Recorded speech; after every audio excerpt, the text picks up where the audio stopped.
Allez, bonjour à tous, on se retrouve aujourd'hui dans une nouvelle vidéo.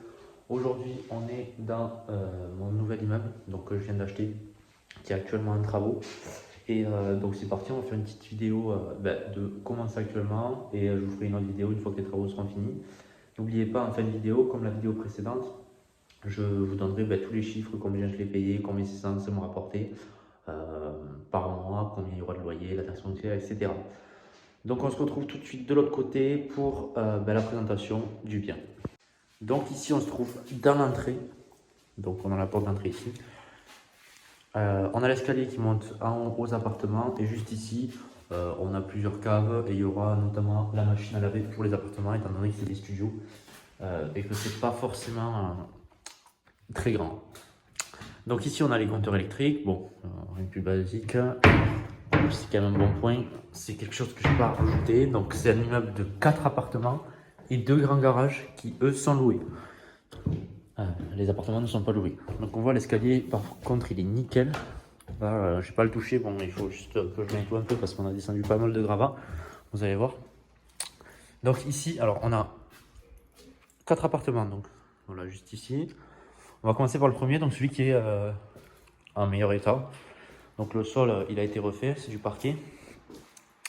Donc ici il y avait un radiateur, on a descendu tous les vieux radiateurs. Le mec en fait avait gardé les vieux radiateurs fonte et avait installé à côté des radiateurs électriques. Bon, il n'avait pas voulu les descendre, je suppose, parce que ça pèse. Donc nous, c'est la première chose qu'on a fait, on a viré tous les radiateurs. Ensuite, juste ici, on a une espèce de petite mezzanine, donc qui était à la base accessible grâce à cette échelle.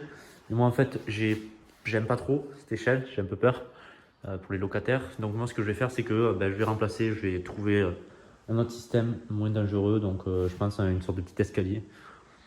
Ça, faut encore que je le trouve. Donc ici, la cuisine, elle est propre.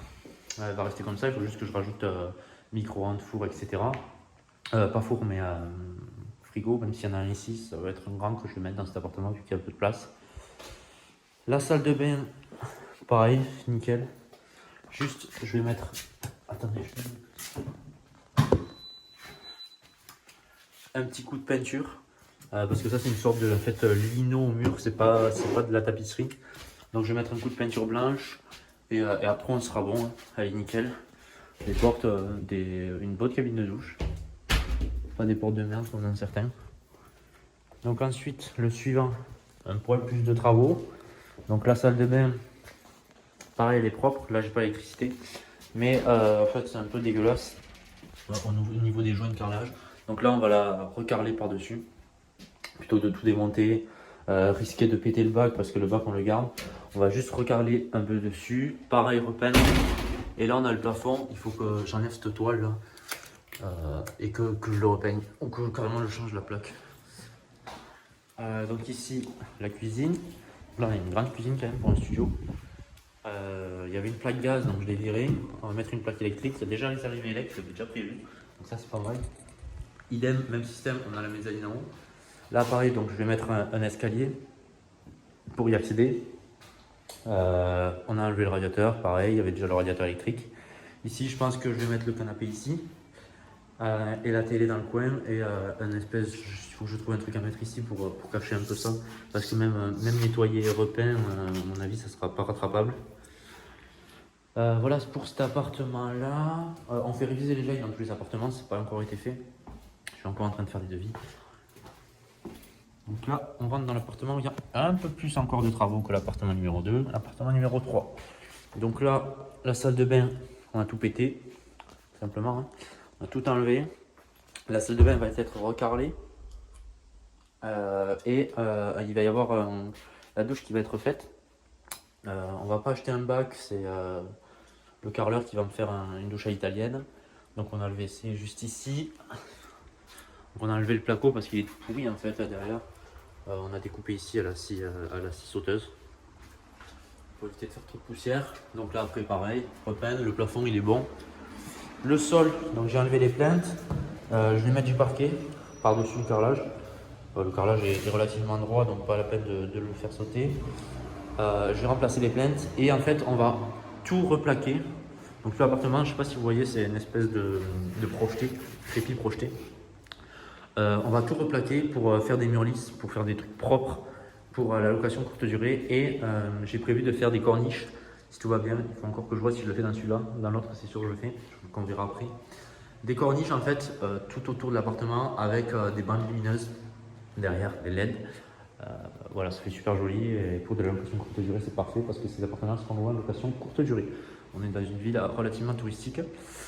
Pareil, mezzanine. Alors, je vous ai pas dit la mezzanine. Normalement, je vais enlever ces barrières.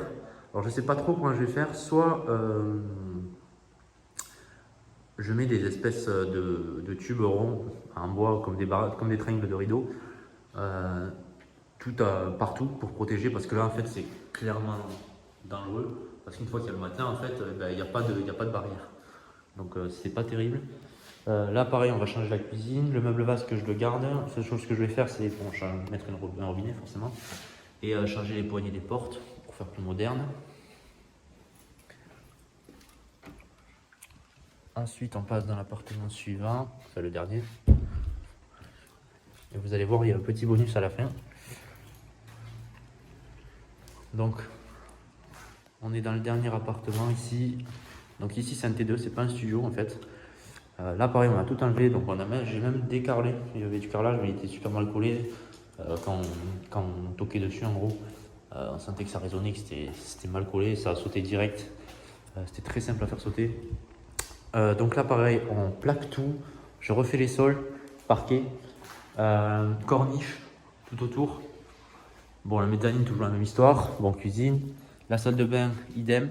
Donc là, on va faire une grande douche avec en gros une plaque en verre ici. Bac à l'italienne.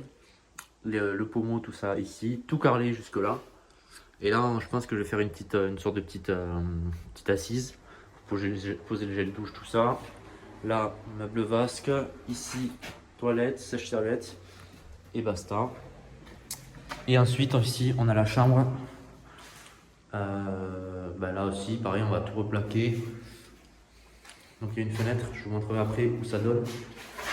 On va tout replaquer et on va refaire le sol, comme dans les autres appartements.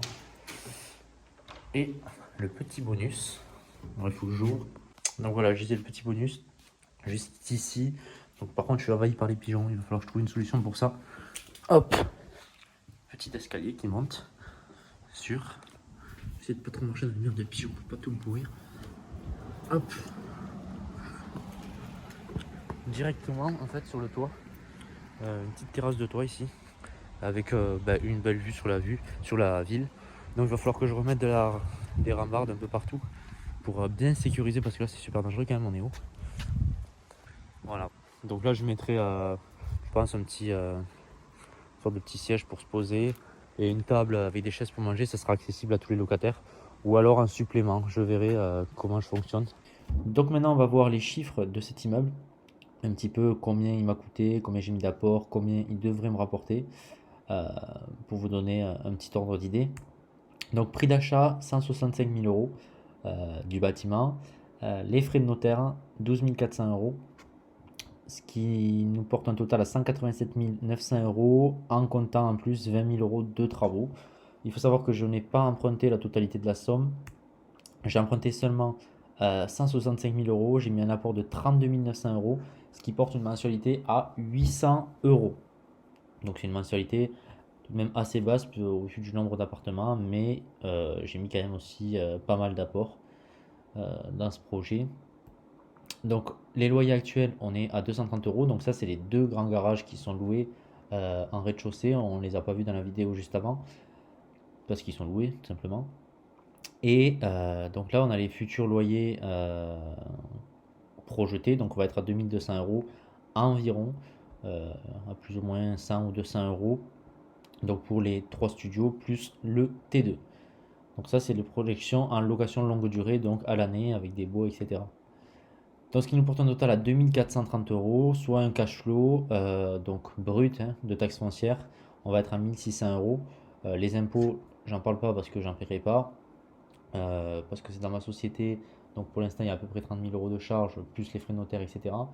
Enfin non, frais de notaire compris, pardon, plus après l'amortissement du bien, etc. Mais je compte réinvestir avec cette société dans d'autres immeubles à travaux pour payer le moins d'impôts possible, bien entendu. Donc ça nous porte un cash flow à 1600 euros. À ça, il faut retirer la taxe foncière. Donc on est à peu près à 250 euros par mois de taxe foncière. Donc on va tomber à 1300 euros de cash flow net de taxe foncière et net d'impôts. Donc ensuite, maintenant, on va faire la projection en location courte durée, donc sur du Airbnb, du Booking, etc. Là, la rentabilité est beaucoup plus élevée, bien entendu, surtout qu'on est dans une ville très touristique, où il y a beaucoup de passages par an. Donc, j'en refais le récap, 230 euros, donc ça, les garages, ça bouge pas. En LCD, on est à 4200 euros, donc j'ai projeté 1000 euros par mois pour les studios, en moyenne à l'année. L'été, on va faire beaucoup plus, l'hiver, peut-être un peu moins. Et, et pour le T2, j'ai projeté 1200 euros. Donc on verra, le temps nous dira combien ça rapportera. Je vous referai une vidéo, je pense, d'ici un an. Bon, déjà une prochainement pour vous montrer un peu l'état du bâtiment une fois terminé, vu que vous l'aurez vu avant travaux, ou je vous le verrai après travaux. Et je vous ferai une vidéo au bout d'un an pour faire le récap, voir combien ça m'a rapporté. On va regarder tous les chiffres, si j'ai continué la location courte durée, si j'ai arrêté, etc. Donc voilà, on est à 4200 euros de loyer en location courte durée, ce qui nous porte un total à 4300 euros par mois. Donc je rappelle pour une mensualité de 800 euros de crédit. Donc ça nous laisse un cash flow de 3500 euros brut. À ça, on retranche la taxe foncière donc de 250 euros, ce qui nous tombe à peu près à 3200 euros. On va arrondir un peu en dessous, 3200 euros de cash flow par mois. Donc c'est vraiment énorme. Vous voyez que là, donc ça c'est des projections, mais on sera dans ces eaux-là. Je connais un peu le secteur quand même. Vous voyez quand même qu'avec un bien à 200 000 euros, enfin moi je l'ai payé du coup 165 d'apport avec la banque. Pardon, la banque a mis 165 000 euros, m'a prêté 165 000 euros et moi j'ai mis 30 000 euros d'apport. Vous voyez qu'avec un bien à moins de 200 000 euros, on peut sortir de très très belles rentabilités pour un projet. Donc en fait, la liberté financière au final n'est pas si loin que ça pour la plupart des gens parce que ça, 200 000 euros, enfin même pas, 165 000 euros, vous pouvez les emprunter avec un salaire de moins de 2 000 euros par mois.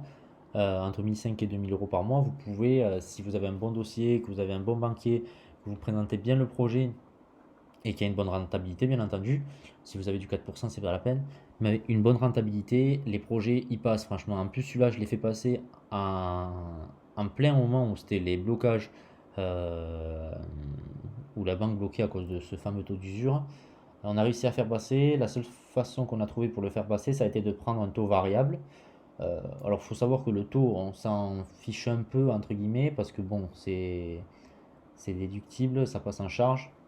Donc, c'est pas très grave, même si le taux monte. En sachant que je suis bridé à 4% quand même.